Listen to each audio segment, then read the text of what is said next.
बड़ी और व्यस्त शहर की तंग गलियों में दो प्यारे लेकिन गरीब बिल्ला और बिल्ली रहते थे।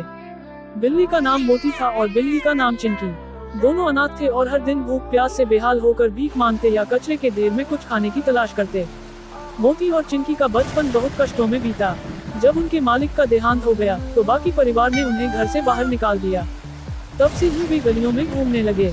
कभी किसी दुकान के बाहर बैठकर म्याऊं म्याऊं करते तो कोई दया करके रोटी का टुकड़ा डाल देता, लेकिन कई बार दुकानदार डांट कर भगा भी देते। बारिश के मौसम में तो हालत और भी खराब हो जाती। ठंड में सिकुड़ते हुए वे किसी सूखी जगह की तलाश में इधर उधर भागते। पेट में चूहे दौड़ रहे होते लेकिन खाने को कुछ भी नहीं मिलता। एक दिन भूख से बेहाल मोती और चिंकी एक रेस्टोरेंट के बाहर बैठकर म्याऊं म्याऊं कर रहे थे। अंदर बैठी एक दयालु महिला ने उन्हें देखा। उसका नाम सुरभि था। सुरभि ने उनकी दुबली पतली हालत और उदास आंखें देखी।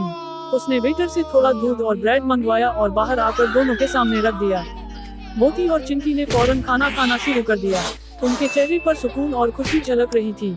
सुरभि मुस्कुराई और सोचने लगी, बेचारे कितने लाचार हैं, न जाने कब से भूखे हैं। सुरभि ने अपने पति अजय से बात की और दोनों ने फैसला किया कि वे इन बेघर बिल्लियों को गोद ले लेंगे।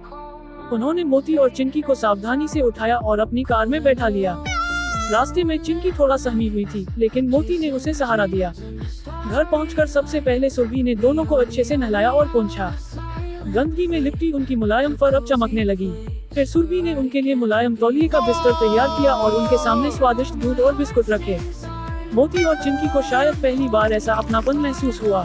उन्होंने आराम से पेट भर खाना खाया और तसल्ली से सो गए। धीरे धीरे मोती और चिंकी ने अपने नए घर में खुद को ढाल लिया। अब वे दिन भर बगीचे में खेलते, तितलियों के पीछे दौड़ते और आपस में मस्ती करते। सुरभि और अजय ने दोनों के लिए कुछ खिलौने भी लाए। एक छोटी गेंद, एक नर्म खिलौना चूहा और एक खड़खड़ाने वाला गुच्छा, ये सब उनके पसंदीदा बन गए। सुरभि ने बगीचे में उनके लिए एक सुंदर सा कैट हाउस भी बनवाया, जिसमें नर्म गद्दे और एक छोटा कंबल था। दोनों बिल्लियां वहां आराम से सोती और घर के हर कोने में घूमती। धीरे धीरे मोती और चिंकी मोहल्ले की पहचान बन गए। आसपास के लोग भी उन्हें प्यार से पुचकारते। सुरभि ने दोनों के लिए सुंदर कॉलर बनवाए, जिन पर उनके नाम लिखे थे। अब वे साफ सुथरे और खुशहाल नजर आते थे। एक दिन मोती और चिंकी बगीचे में आराम कर रहे थे। तभी बाहर से एक कमजोर और भूखा बिल्ला आया और कूड़े के डिब्बे में कुछ तलाशने लगा। मोती को अपनी पुरानी जिंदगी याद आ गई। उसने चिंकी को देखा और दोनों समझ गए कि उन्हें इस बिल्ले की मदद करनी चाहिए।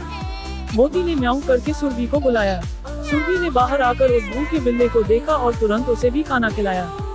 सुरभि को देखकर मोती और चिंकी की आंखों में कृतज्ञता छलक उठी। अब मोती और चिंकी को न सिर्फ एक नया घर मिला, बल्कि एक नया परिवार भी। उन्हें प्यार, अपनापन और सुरक्षा मिली। वे हर दिन खुशी से खेलते और रात में सुरभि और अजय के बगल में आराम से सोते। शिक्षा, ये कहानी हमें सिखाती है कि दया और प्रेम से किसी की जिंदगी बदल सकती है। बेसहारा जानवरों को अपनाकर हम न सिर्फ उन्हें खुशी दे सकते हैं, बल्कि अपनी आत्मा को भी संतोष और सुकून दे सकते हैं।